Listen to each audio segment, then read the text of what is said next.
Many of us think that your prayer ascends to God in language, in human language. You are wrong. Matthew chapter 6 verse 6. It says, but thou, when thou prayest, enter into thy closet. And when thou hast shut thy door, pray to thy Father which is in secret. So the first identity, the first insight into the person of our Father that Jesus gives is his location. He is a God that is in secret. It is in view of the fact that he is a God that is domiciled in secret that he defines who a hypocrite is. A hypocrite has no insight into, prayer hypocrite, has no insight into the fact that our Father is in secret. Just to remember when God was trying to teach Samuel how to know men.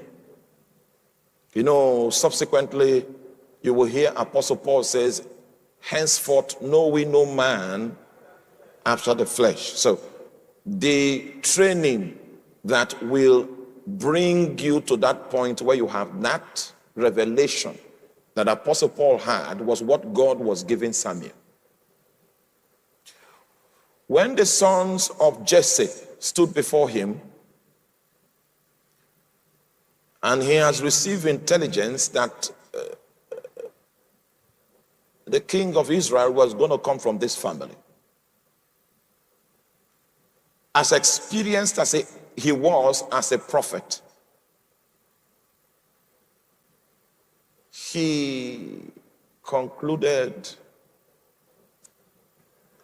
that many of the people, that was not the one that God had chosen, was the king.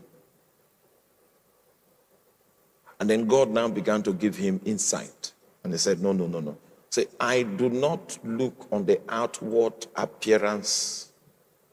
I look on the heart.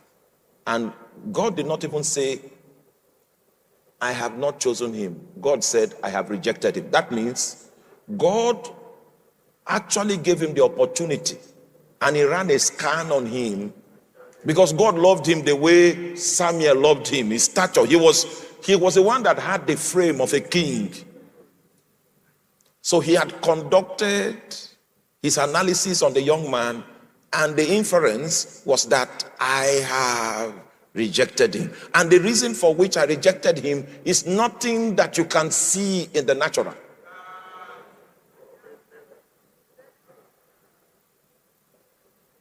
Are you there? In fact, in verse number 6, Jesus gives us two aspects of the Father. He reveals two aspects of the Father. The first aspect he revealed was that the Father is in secret. The second aspect of the Father, which we are going to touch subsequently, is that the Father sees in secret. It's not just in secret, but that's how he also sees. His seeing is in secret. Meanwhile, the hypocrite likes the outward appearance. The hypocrite wants to catch human attention. The hypocrite has strategic platforms that he stands on in order for him to catch human attention. And his platforms are the synagogue and what? And the corners of the street. But God is in secret. And so if you are going to do business with a God that is in secret, and in fact,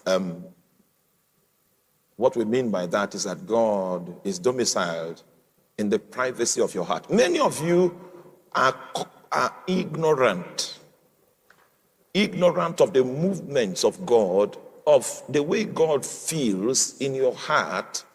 You are not conscious of the inner chamber and you want to be a giant of prayer, at best, you are going to get answers, but you will never get a reward.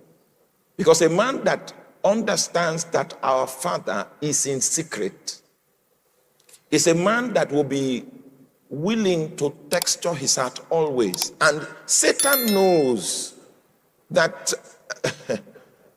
he knows that your prayer, many of us think that your prayer ascends to God in language, in human language. You are wrong. Okay. I don't have time. I don't have time to. It doesn't ascend in words. What you say was not what reached there. It ascends as incense. Incense is the language of your heart.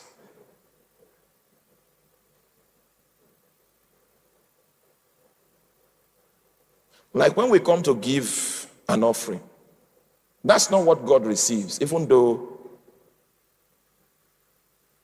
we need it to do his work on earth.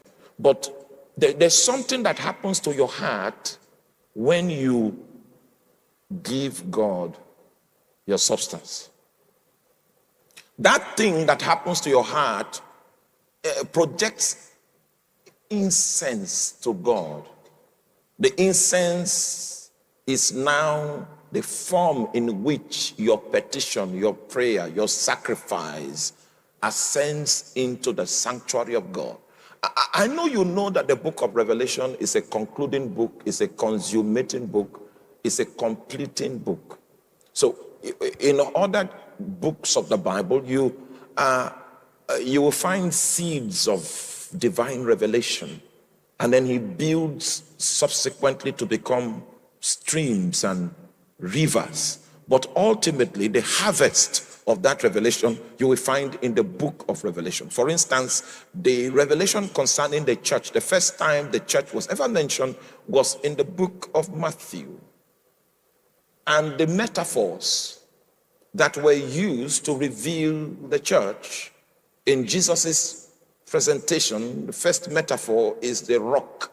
Second metaphor are the gates. The gates. You will need to understand those metaphors within that context. Oh my, you're not with me. That's the seed. Matthew chapter 16, verse 16. That's the seed revelation of the church. But by the time you build and you see the streams begin to break out from the point where the seed was planted, in the book of Revelation, you will now see Jesus. That's the consummating revelation. Jesus was walking in the midst of the 7 golden candlesticks.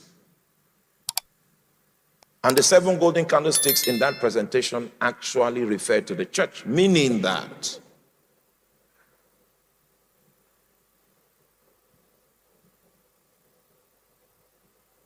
that is the only infrastructure that can reveal him. And the church mentioned in the book of Revelation they were territorial in nature.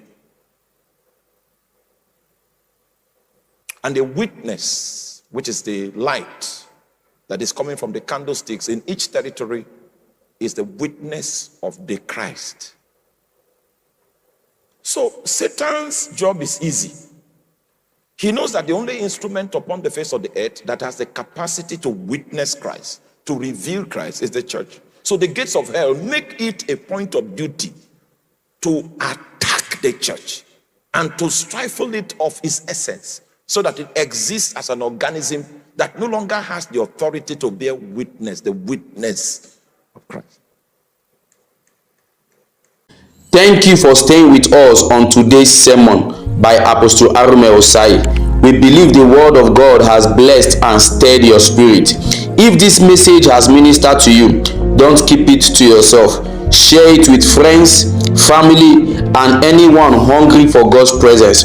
For more edifying teachings, kindly subscribe to Remnant World Hub. Turn on the notification bell and stay connected as we bring you fresh encounters from the world. Remember, you are part of God's remnant generation, called to preserve his fire and spread his kingdom. Until next time, remain steadfast in the faith and keep burning for Jesus. Don't forget to subscribe.